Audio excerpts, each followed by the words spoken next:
राई स्टार सुबह सुबह जल्दी उठता है क्योंकि उसको खेत में जाना था। जब वह दरवाजे के पास आकर बाहर देखता है तो पाता है कि उसके घर के बगल में एक ट्रक वाला ट्रक से बेड लेकर घर में जाता है। उसे रखकर वह फिर से ट्रक के पास आता है और इस बार अंदर से सोफा निकालकर घर के अंदर ले जाता है। घर का मालिक ट्रक वाले को सामान लाने के लिए ढेर सारे पैसे देता है। पैसे लेने के बाद ट्रक वाला वापस ट्रक में बैठता है और उसे चलाकर वहां से निकल जाता है। राई स्टार मन ही मन सोचता है, धूप में दिन भर खेत में काम करने से अच्छा है ट्रक चलाकर मस्त बैठकर पैसे कमाया जाए। यह सोचकर वह खेत की ओर जाने लगता है। वह खेत में पहुंचकर ट्रक खरीदने के लिए धूप में कड़ी मेहनत से गेहूं की फसल निकालता है। वह गेहूं को ट्रॉली में डालकर फैक्ट्री में बेचने के लिए निकल जाता है। वह गेहूं बेचने के लिए एक फैक्ट्री के पास आता है। राई स्टार उसके पास आकर गेहूं की बोरी देता है। फैक्ट्री का मालिक, कम भाव लगेगा, गेहूं अच्छा नहीं है और इसमें कचरा भी बहुत है। ऐसा कहकर वह राई स्टार को गेहूं के अच्छे खासे पैसे दे देता है। फिर राई स्टार पैसे लेकर ट्रक खरीदने के लिए निकल जाता है।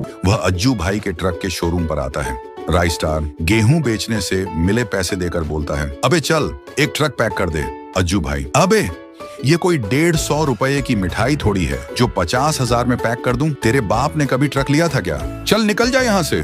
फिर राई स्टार अपनी बेइज्जती कराकर और पैसों का इंतजाम करने के लिए चला जाता है। वह रास्ते पर लगे एक बैनर पर देखता है कि एक तस्कर का आदमी शराब की तस्करी करते हुए सोलारा के बॉर्डर पर पकड़ा गया है। वह सबसे खतरनाक तस्कर के अड्डे पर पहुंचता है। राई स्टार तस्कर को रोककर कहता है, मुझे पैसों की बहुत जरूरत है, आप मुझे पैसे दे दो, मैं आपकी शराब की तस्करी करके सोलारा शहर तक ले जाऊंगा। स्मगलर, ये शराब से भरा टेम्पो ले जा और तस्करी कर। फिर राई स्टार टेम्पो में बैठकर तस्करी करने के लिए वहां से निकल जाता है। वह तस्करी करने से पहले वह शराब की पेटियों के ऊपर गेहूं डाल देता है। गेहूं डालने से शराब की बोतलें पूरी तरह छिप जाती हैं। फिर वह टेम्पो को लेकर निकल जाता है।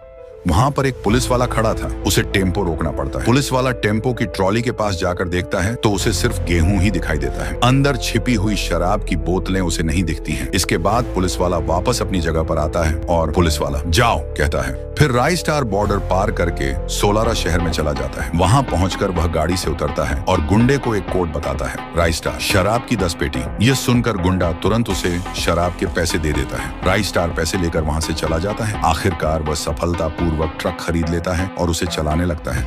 राई स्टार ट्रक चला रहा था, तभी उसे अस्पताल से फोन आता है, जल्दी हॉस्पिटल आ जाओ, तुम्हारे ज्ञान भाई का एक्सीडेंट हो गया है। यह सुनते ही राई स्टार घबरा जाता है और पूरे जोर से ट्रक दौड़ाता हुआ अस्पताल पहुंच जाता है। डॉक्टर कहता है, इसका ऑपरेशन करना होगा, लेकिन इसके लिए 5 लाख रुपए लगेंगे। राई स्टार तुरंत बाहर निकलता है और अपने ट्रक को लेकर एक दुकान पर जाता है। वो ट्रक जो उसकी मेहनत की पहचान था, उसकी रोजी रोटी का सहारा था, उसी ट्रक को वो बिना कुछ सोचे बेच देता है।